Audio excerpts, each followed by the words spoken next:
Hola gente, ¿cómo andan? Espero que muy bien. Bienvenidos una vez más a un episodio de mi podcast Sos tu proyecto más importante. En esta ocasión quiero hacerles un breve resumen de este libro que terminé de leer hace unos días, Lo que nunca cambia, de Morgan Housel. La verdad que me enteré de este libro, me lo recomendaron en el Fire Festival de Hotmart, en un viaje a Brasil que fui hace poco, y después Nachito, bueno, un amigo, me dijo que ya lo había comprado, no lo leyó, pero bueno, te agarra ese FOMO que te dicen que está muy bueno, otro se lo compra y demás, así que le dio la oportunidad y en una semanita lo liquidé. Morgan Housel es el autor de La psicología del dinero, un libro muy bueno acerca de, obviamente, educación financiera. Y este libro, Lo que nunca cambia, habla sobre justamente esas cosas atemporales, esos principios, esas bases que al transcurso de la historia y de la vida nunca cambian. ¿Cuáles son esas bases que tenemos que tener presentes en nuestra vida para cualquier ámbito? Ya sea finanzas, relaciones, negocios, vida, lo que sea, que nunca van a cambiar. Porque siempre nos centramos justamente en las tendencias, y fue un poco relacionado a este evento del Fire Festival que muchas personas hicieron mucho foco en las cosas que tenemos que hacer bien desde las bases. No la nueva tendencia o esta cosa nueva que sale ahora, sino en mientras tengas vos sepas estas cosas, las bases, y las hagas y las repitas y las mantengas en el tiempo, nada puede salir mal. Así que bueno, este libro tiene 23 lecciones. Yo separé justamente 16 que me parecieron como las más importantes, porque se van a dar cuenta que algunas son como la misma cosa pero con distinto enfoque. Así que bueno, vamos a arrancar. También para contarles, este podcast por ahí tiene como dos objetivos. Uno es obligarme a mí a tomar más conciencia de lo que leo, bajarlo en un pequeño resumen de algunas cosas que más me gustaron, y bueno, otro, crear contenido y transmitírselo a ustedes. Así que bueno, vamos. Bien, vamos con la primera. La primera dice: el riesgo es lo que no ves. Se nos da muy bien predecir el futuro, salvo cuando hay sorpresas, que suele ser lo único que importa. Lo que dice este libro es que todos los casos excepcionales o las cosas que no sabíamos que iban a pasar, eso es el riesgo. Si nosotros ya sabemos algo que podría pasar, es un riesgo, pero un riesgo como calculado. Y el verdadero riesgo es lo que no sabemos que no sabemos. Y por eso justamente dice que nosotros nos tenemos que centrar en armar planes de contingencia para los riesgos que sí sabemos que podrían llegar a pasar.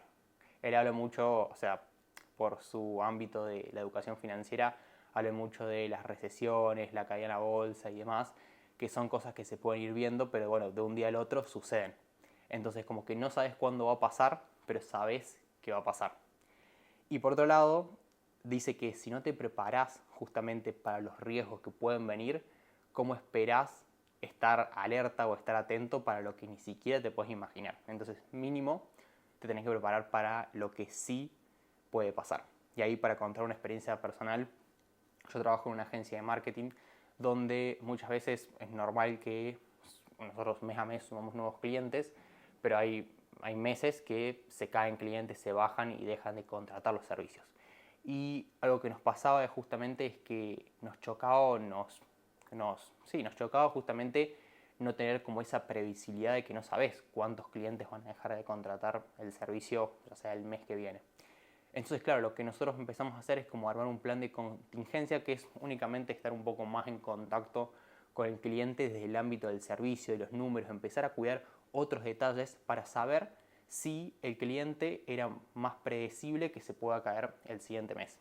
Y eso nos dio mucha más previsibilidad, y llegábamos tal vez al final de mes sabiendo que un cliente se iba a caer, pero ya nos dejaba mucho más tranquilos, porque nos daba como esa certidumbre, esa certeza de, bueno, este cliente se va a caer y ya lo sabemos, pero no es que nos va a tomar por sorprendidos. Entonces eso muchas veces es lo que más quiere el ser humano, que quiere certeza. Vamos con la siguiente, porque si no va a ser muy largo esto. Punto número 2, o la lección número 2: expectativa y realidad. La primera regla de la felicidad es tener expectativas bajas. Justamente esto lo nombro, vayan a ver el episodio anterior que hablo sobre las redes sociales, porque gracias a eso, gracias a este libro, hice ese énfasis de las redes sociales cuando me desinstalé Instagram por 2 semanas y habla justamente de esto. Por qué hay que tener expectativas bajas en la vida y por qué eso nos va a traer más felicidad. Así que se los voy a dejar por acá o acá abajo si lo están escuchando en YouTube. Así que vayan a ver ese episodio. Vamos con la tercera lección. Mentes extraordinarias. La gente que reflexiona sobre el mundo de maneras únicas que te gustan, también reflexiona sobre el mundo de maneras únicas que no te van a gustar. Voy de vuelta. La gente que reflexiona sobre el mundo de maneras únicas que te gustan, también reflexiona sobre el mundo de maneras únicas que no te van a gustar. Yo lo tuve que leer como 2-3 veces a esto, pero el foco que pone es cuando nosotros admiramos a alguien, por ejemplo, justamente estuve esta semana viendo la entrevista de Marco Galperín, nombra como la persona que admira a Elon Musk, y muchas veces admiramos, lo nombran acá en el libro, admiramos a una persona, pero nos damos cuenta que esa persona es crack o la tiene súper clara en esa área, pero claro, para ser crack en esa área también tiene otras áreas que tal vez a nosotros no nos gustan o decisiones que toma que nosotros no las tomaríamos. Y para eso leo un texto de Naval Ravikant que me gustó mucho, que lo mencionan acá en el libro, que dice: un día me di cuenta, con respecto a todas aquellas personas de las que tenía celos, que no podía quedarme con pequeños aspectos de su vida. No podía decir, quiero el cuerpo de ese hombre, el dinero de aquella mujer o la personalidad de no sé quién. Tienes que ser esa persona. ¿Realmente quieres ser esa persona con todas sus reacciones, sus deseos, su familia, su grado de felicidad, sus perspectivas vitales, la imagen que tiene de sí misma? Si no estás dispuesto a quedarte con el lote entero 24 horas al día, 7 días por semana, un intercambio total y absoluto con lo que es esa persona, entonces no tiene ningún sentido de que estés celoso. Justamente, o sea, y con esto mi reacción o mi evolución es: tomemos de las personas eso únicamente y busquemos de cada persona lo que más nos llama la atención, pero no deseemos ser esa persona.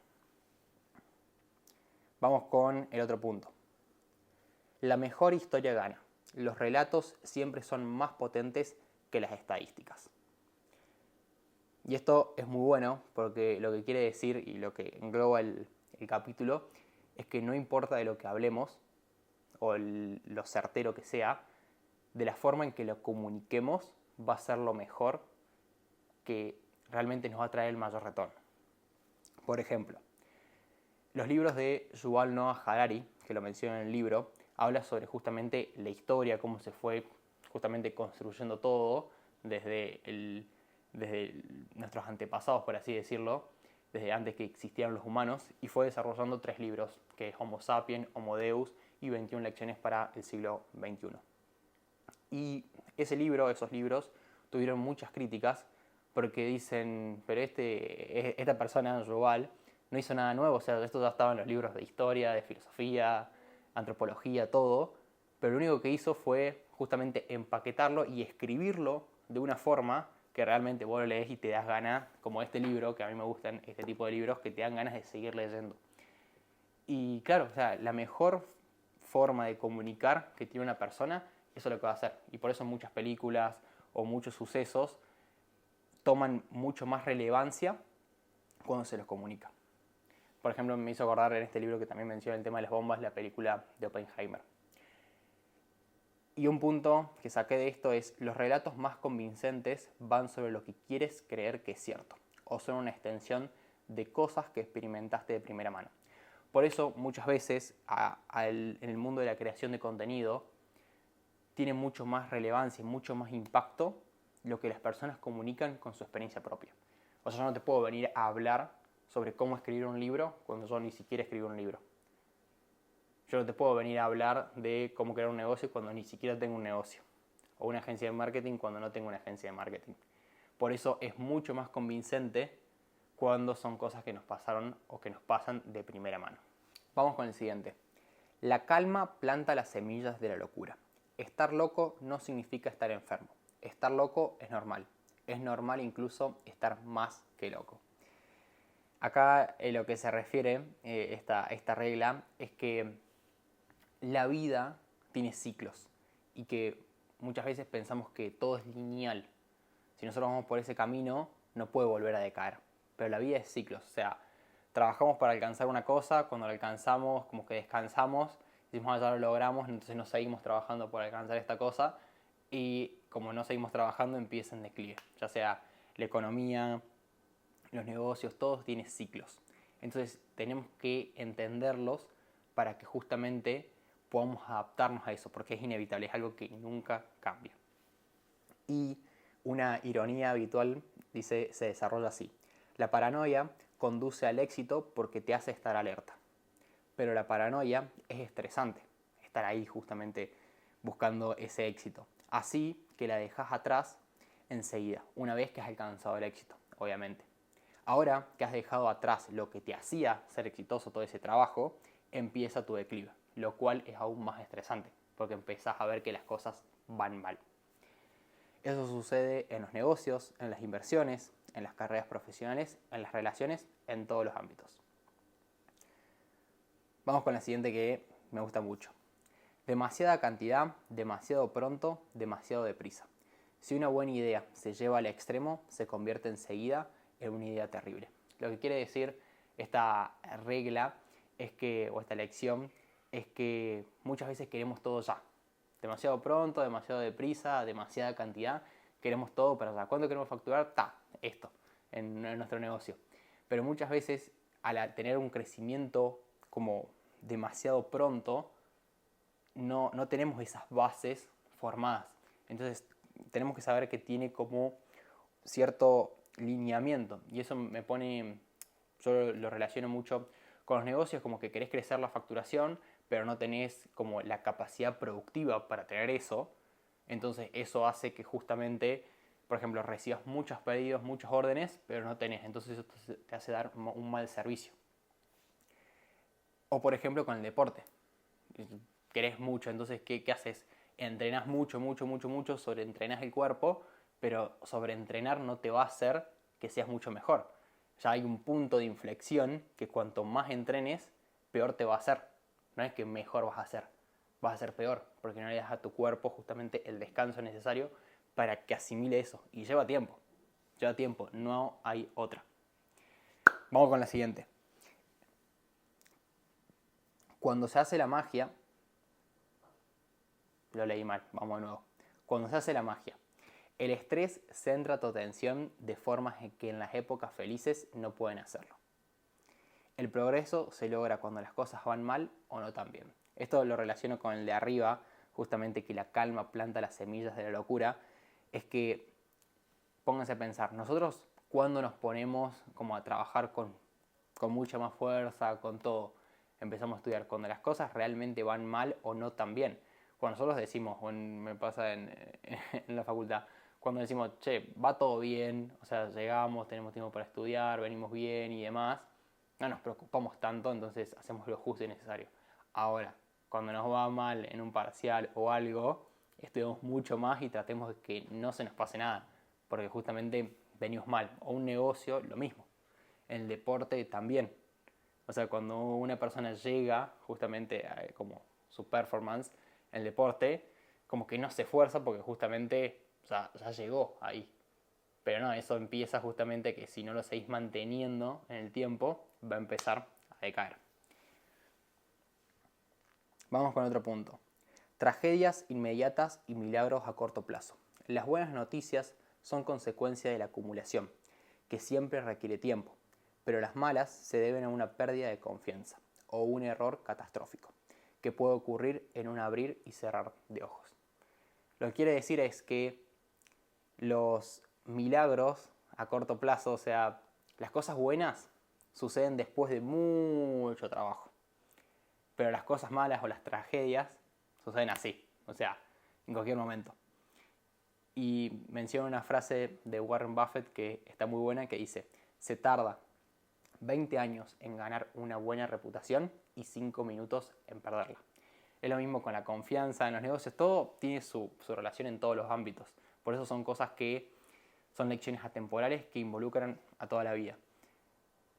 Nosotros es como que vamos construyendo justamente esa confianza con las personas en una relación, en un negocio, con un cliente, o vamos justamente haciendo, se me vino el ejemplo de una carrera. Nosotros para llevar a cierto performance, y a jugadores del NBA, sobre todo que entrenaron 10 años justamente desde chiquitos para llegar a la NBA. Se me viene el ejemplo de Derrick Rose, por ejemplo, que bueno, después pudo volver a jugar, pero no al mismo nivel. Derrick Rose tenía potencial de ser Salón de la Fama de la NBA. Y lo que pasó que en la segunda temporada de la NBA, no me acuerdo si primera, segunda o tercera, se esguinza, no sé si corta los ligamentos, lo que sea, y chao la carrera. O sea, es como mucho tiempo de trabajo y puede pasar tragedias así que literalmente se acaba la carrera. Entonces, como conclusión es cuidemos lo que vayamos construyendo. Vamos con lo otro que tiene mucha relación con esto, diminuto y magnífico, cuando las pequeñas cosas se acumulan para convertirse en algo extraordinario. Que para alcanzar justamente eso, por ejemplo, entrar a la NBA o llegar a X posición, no es de la noche a la mañana, sino que vamos haciendo trabajo y hay que ser muy inteligente con lo que es pequeñas acciones repetidas a lo largo del tiempo. Si nosotros hacemos pequeñas acciones, como por ejemplo leer, si leemos todos los días, aunque sea 5 o 10 minutos, al final del año vamos a haber leído varios libros. O cuando entrenamos. Y lo que explica esto, como de cosas chiquitas llevan a cosas grandes. Que en las bombas, en el caso de Oppenheimer, decían que después de crear esa bomba grande, decidieron hacer bombas chiquitas porque justamente eso llega mucho. Pero claro, ¿qué pasa? De algo diminuto y chiquito es mucho más fácil accionarlo, porque es algo chiquito. O sea, esto es como un ejemplo negativo de lo que es diminuto y magnífico. De que de algo chiquito se puede desatar a que alguien decida hacer eso, se puede desatar que después otro país quiere empezar una guerra mundial. Y en cambio el ejemplo positivo sería el interés compuesto, ya sea en las inversiones, en los hábitos y demás. Si nosotros entrenamos todos los días, pero no hace falta entrenar 5 horas, sino entrenar media hora todos los días, al final del año, después de X tiempo, vamos a haber llegado justamente a ese objetivo o ver el resultado de esas pequeñas acciones. Siguiente lección. Víctimas de la perfección. Ser un poco imperfecto supone una ventaja enorme. Este me encanta porque es mejor hecho que perfecto y trato de aplicarlo para cualquier ámbito justamente de mi vida. Que la perfección nos mata. O sea si yo para hacer este episodio quisiera que no trabarme, que sea todo bien, como me trabé recién, la cámara, la iluminación, uy, capaz que no, este almohadón tiene que venir así en vez de así, lo que sea, o sea, lo que plantea es que el humano no puede pensar en ese tiempo o el tiempo de esa perfección no va a llevar a que esa cosa sea mejor, sino que es mucho mejor involucrar ese tiempo en otra área u en otra cosa. Es decir, en vez de hacer un video justamente que sea perfecto y que me lleve 3 horas, ¿por qué no hacemos 5 videos que sean imperfectos? Y lo que propone acá es que muchas veces en nuestro trabajo no dejamos tiempo para ser improductivos, que es justamente lo que nos va a hacer mucho más productivos, que es pensar y no estar todo el tiempo. Hay estudios y demás, hay otros libros para eso, después se los paso. Bueno, viene la mejor lección que a mí más me gusta. Nadie dijo que fuera fácil. Todo lo que merece la pena exige un poco de dolor. El truco está en que no te importe que duela. Para todo, y yo siempre digo la frase, bueno, que no es fácil, nada es fácil. Después podemos hacer que sea fácil. Les voy a leer un fragmento del libro. Una vez Jeff Bezos habló de la realidad que te encante tu trabajo. Y acá sitúo a Jeff. Si consigues disfrutar de la mitad de tu vida laboral, ya es algo espectacular. Muy pocas personas lo logran. Porque la realidad es que todo tiene un precio. Esa es la realidad. Todo tiene partes que a uno no le gustan. Aunque seas magistrado del Tribunal Supremo, seguirá habiendo partes de tu trabajo que no te van a gustar. Aunque seas catedrático de una universidad, tendrás que ir a reuniones de comisiones. Todos los trabajos tienen partes que a uno no le gustan. y tenemos que decirlo. Eso forma parte de la vida laboral. Y ahora vamos a lo que dice Morgan. Eso forma parte de la vida laboral. Forma parte de todo. El consejo de Bezos puede aplicarse a muchas más cosas aparte de la vida profesional. Una regla sencilla, que es obvia pero fácil de ignorar, es que nada a lo que merezca la pena dedicarse sale gratis. Nada. ¿Cómo podría no ser así? Todo tiene un precio y el precio suele ser proporcional a las potenciales recompensas. Obviamente, si queremos conseguir esto que es gigante y nadie lo tiene, el esfuerzo y el precio que tenemos que pagar es gigante. Sin embargo, lo que no suele haber es una etiqueta con ese precio. Y ese precio no se paga con dinero.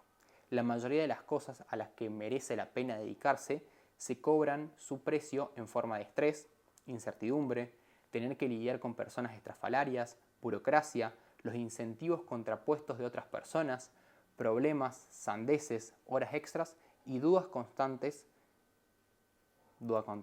Ahí termina. Ese es el coste de progresar. Y a mí me parece, pero si me tuviera que quedar con uno solo, es esto. Que no es fácil y todo tiene un precio. Y no todo el precio lleva su etiqueta, o todas las cosas llevan la etiqueta de ese precio. Entonces muchas veces hay que pagar con otras cosas. Y esas cosas, como dice, suele ser estrés, incertidumbre, cuando tenemos que ya sea crear un negocio, estudiar, lo que sea. Pero reconocer que esas cosas tienen un precio nos van a hacer ser más conscientes, creo yo, de qué es el camino que tenemos que seguir. Así que bueno, esa es la lección. Bien, continuamos con las siguientes. Sigue corriendo. La mayor parte de las ventajas competitivas acaba desvaneciéndose. Y esto lo relaciono con las reglas de arriba, que es como un ciclo. Cuando alcanzamos una ventaja competitiva, ya sea en el deporte o en los negocios, pasa que llegamos a ese éxito y como que nos desinflamos o decimos, bueno, es donde quería llegar, bajo un poco el cambio. Y es como que si no continuamos corriendo, vamos a empezar a decaer porque es el ciclo. Entonces la clave ahí es cuando nos mantenemos, tener la humildad o la conciencia, creo yo, de seguir trabajando para mantener esa posición. Y mencionan la escena de, una regla, no me acuerdo, pero de la Reina Roja o una parte de la película de Alicia en el País de las Maravillas, que dicen para estar en este mundo tenés que seguir corriendo, no parar de correr. Y si querés avanzar mucho más rápido, tenés que correr el doble de rápido. Así que eso está claro. Después, más duro de lo que parece y menos divertido de lo que te imaginas. Las manzanas siempre parecen mejores en el huerto fertilizado con mentiras. Eso se relaciona justamente a la frase que leí de Naval Ravikant, que a veces vemos la vida de otras personas y queremos todo, pero claro, poner el ejemplo que yo menciono siempre, el de las redes sociales. En las redes sociales solo se comparte justamente lo bueno, no comparte nadie lo malo, o muy pocas personas, pero entonces todo parece en ese huerto de manzanas, todo parece muy bueno, pero no vemos que con lo bueno también está la parte mala. Entonces aprendamos a separar de que no todo es color de rosas, por así decirlo. Siguiente, incentivos, la fuerza más poderosa del mundo. Cuando los incentivos son disparatados, el comportamiento también lo es. Se puede lograr que la gente justifique y defienda casi cualquier cosa. Me anoté acá a leer una página, la 231, que la vamos a leer justo ahora. Este de los incentivos, si lo logramos entender, creo que es muy potente, porque, nosotros nos movemos por incentivos. O sea, si tenemos un incentivo para ir a entrenar, vamos a hacer algo o vamos a defender. Para cualquier cosa tenemos incentivos que nos alientan a hacer algo o nos alientan a no hacerlo. Y eso podemos hacer que personas, con el fin positivo, con el fin negativo, podemos hacer que personas digan o defiendan cualquier cosa. Y la página dice así. Dice que si vos te querés ganar la vida como redactor profesional, tenés que hacer 3 cosas. 1, si mientes a personas que quieren que les mientas, vas a hacerte rico. 2, Si cuentas la verdad a aquellos que quieren oír la verdad, vas a poder ganarte la vida. 3. Si cuentas la verdad a los que quieren que les mientan, te vas a arruinar. Está muy bueno esto.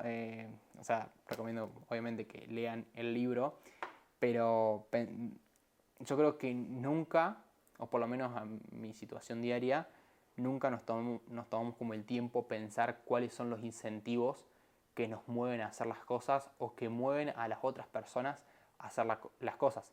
Y cómo otras personas nos influencian con incentivos a nosotros y cómo nosotros tal vez influenciamos a otras personas, ya sea de buena manera o mala manera. Vamos con la siguiente. Ahora lo entiendes. Nada es más persuasivo que lo que has experimentado en primera persona. Lo mencioné también arriba, por eso les dije al principio que todo esto como que se relaciona. Muchas veces el ejemplo que propone el capítulo es que siempre tratamos de aprender de las generaciones pasadas, pero como las generaciones pasadas, no sé, está muy de moda el ejemplo, no, tenés que estudiar, que esto, que lo otro, o tenés que hacer de esta forma, o ahorrar. Es como que muy de las generaciones pasadas, porque tal vez, bueno, por ejemplo acá en Argentina se vio un corralito o la Gran Depresión, bueno, en todo el mundo, entonces como que hay personas que tienen ciertas conductas porque vivieron las cosas de primera persona. Y lo que dice en la regla esta, que es atemporal, hasta que las personas no vivamos eso en primera persona, justamente, que pueda ser esa situación similar, no vamos a entender realmente lo que nos está diciendo la otra persona. Y a mí se me vino a la mente algo que es muy, muy poderoso, que nunca tomamos como conciencia de realmente como que tenemos una sola vida, por así decirlo, y que tenemos que hacer cosas que nos gusten. Y cuando una persona experimenta una situación muy cercana a la muerte, un accidente o algo, una enfermedad, recién ahí es como que su cabeza hace el clic y dice, esto podría pasar y lo entiendo porque me pasó de primera persona. Entonces entiendo lo que las otras personas me decían, que hicieron como un cambio de vida y demás. Pero hasta que no nos pasa, no hacemos eso, no tomamos acción. Entonces muy, muy poderoso. Vamos con otro que me gusta y quedan los últimos dos. Horizontes temporales. Largo plazo versus corto plazo. Muchas veces decimos, sí, nosotros tenemos la mente en el largo plazo, pero después queremos todas las cosas ya, en el corto plazo. Demasiado pronto, demasiado deprisa, demasiada cantidad. Lo que dice Morgan es, el largo plazo es un conjunto de cortos plazos. Y esto me mató, esto es muy bueno. Tu convicción no es suficiente. Necesitas que los demás también vean el largo plazo. Si vos estás haciendo un negocio con socios, con personas y demás, pero vos apuntás a largo plazo, pero los demás no están convencidos de ese largo plazo, es como que va a ser muy difícil. O sea, con vos quererlo solamente no alcanza. Porque esto con relaciones, accionistas, inversores, todo eso tenés que convencer que todos vayan por el camino hacia el largo plazo, no en el corto plazo. Y acá tenemos la otra parte. Muchas veces la paciencia es obstinación disfrazada. Claro, vos decís, no, hay que ser paciente, hay que seguir acá, pensamiento en el largo plazo. Pero claro, muchas veces esa paciencia es obstinación disfrazada, de que, no, o sea, no es por acá, claramente, o sea, si seguimos acá 10 años, no es por acá. Por eso muchas veces lo mejor es ser flexible. Y acá dice, el largo plazo consiste más en tener la flexibilidad que en tener un horizonte temporal.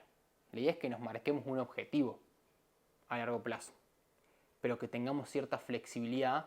Y el otro día vi un reel que 2 más 2 es 4, que 3 más 1 es 4 y 1 más 3 es 4 también, o 2 por 2.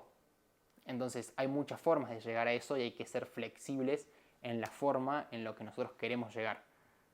¿Por qué? Y poner la idea de, bueno, estamos en el 2010, de acá a 10 años queremos tener ese año, ya para el 2020, récord en ventas. Claro, ya en el 2020 tenés una pandemia. ¿Qué haces? Es obvio. Entonces tenés que ser flexible en eso. Y el último punto es, que es duro intentarlo con demasiado va de vuelta. Intentarlo con demasiado ímpetu. No te dan más puntos por el grado de complejidad. Y lo que dice es que el ser humano ama lo complejo. Queremos que las cosas sean simples, pero amamos lo complejo. Y acá dice, un experto en informática teórica escribió una vez: la simplicidad es el rasgo distintivo de la verdad.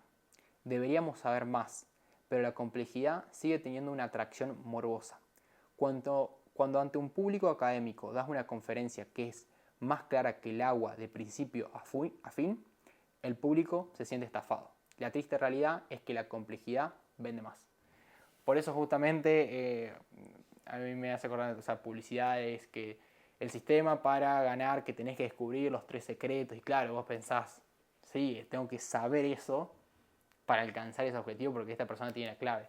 Y muchas veces, no hay más que clave, por lo menos en lo que a mí me respecta de la organización, que siempre digo, si vos todos los domingos te sentás, organizás la semana, ponés los roles, las metas, las acciones, y después en la semana aplicás eso, siendo un poco flexible, no hay nada más, no hay un secreto de la hiper mega productividad, que tenés que hacer el pomodoro, que tenés que levantarte a las 6, después meditar entre medio, no. Capaz que esas cosas te ayudan, pero el libro habla de las bases, justamente. ¿Cuáles son las cosas básicas? Pero claro, una persona que te vende algo te dice, no, si tenés que hacer, pero eso es simple, yo quiero algo más, decime algo nuevo. Por eso justamente tanto como lo básico, lo básico aburre, por así decirlo. Y acá dice, bueno, veamos, tratamos de entender por qué a los humanos nos gusta la complejidad. Y hay 3 puntos. La complejidad da una impresión de control, porque es difícil distinguir la simplicidad de ignorancia. ¿Me explico? Lo que dice Morgan es que ser complejo, tratar de explicar mucho el tema, te da una sensación de que tenés control y que lo estudiaste. Porque es muy difícil ser entre simple e ignorante. Capaz que yo te digo eso de organización y decís, no, pero este no sabe nada de organización. Y capaz que sí, pero lo que te digo es realmente, por todo lo otro que sé, es esto lo único que tenés que hacer. Pero a los ojos de los demás, que no te conocen tanto, es como que, este me está diciendo lo mismo que ya sé. Y acá viene algo muy poderoso, que hice en muchas charlas, muchos eventos y demás. Cuando no entendés algo que alguien dice, se crea una mística en forma de admiración. Lo que pasa, ¿qué pasa cuando estamos viendo un video de YouTube, un curso, algo, que la persona te lo explica como muy complejo y vos no entendés del todo? Y claro, decís, pero esta persona que es tan crack, que lo entiende y yo no. Entonces decís, claro, me gusta lo complejo porque lo admiro a esa persona, a ese creador de contenido, puede ser un profesor, lo que sea, porque me explica algo complejo que yo no entiendo, pero él sí lo entiende. Entonces por eso nos gusta. Y lo último es que la longitud es una medida de esfuerzo y capacidad de reflexión. Y esto es una crítica, creo que hay a muchos libros, por eso de que un libro sea muy largo, que él trata de hacerlo, los capítulos son cortitos, y él lo dice, que los capítulos sean muy largos, o los libros sean muy largos, es como una muestra de que, esta persona se tomó el tiempo de escribir todo esto, después resumirlo, entonces sabe del tema. Porque imagínense, dice, si nos compramos un libro que tenga 15 páginas, nos sentimos como estafados, ¿no? Queremos saber algo nuevo. Y muchas veces en la vida se trata de lecciones atemporales de lo que nunca cambia. Y estamos en esa búsqueda siempre de algo nuevo, cuando realmente las cosas son como son. Pueden ir a alguna tendencia y otra, pero si nos mantenemos a lo largo del tiempo, mantenemos las bases y repasando estos conceptos, no hay nada más. Así que bueno, hasta acá el episodio de hoy. Se me fue un poco largo, pero bueno, creo que está bueno. Me ayudó a repasar y espero que a ustedes les guste con un pequeño resumen. y los invito a que se compren el libro y que lean porque aguante leer todas las mañanas con un cafecito. Así que bueno, espero que les haya gustado. Coméntenme acá qué lección les gustó más. Y no se olviden de suscribirse, darle like, compartírselo a alguien que leyó el libro o que no lo leyó y que sientan que les guste estas reflexiones. Y nos estaremos viendo en el próximo episodio. Así que nos vemos.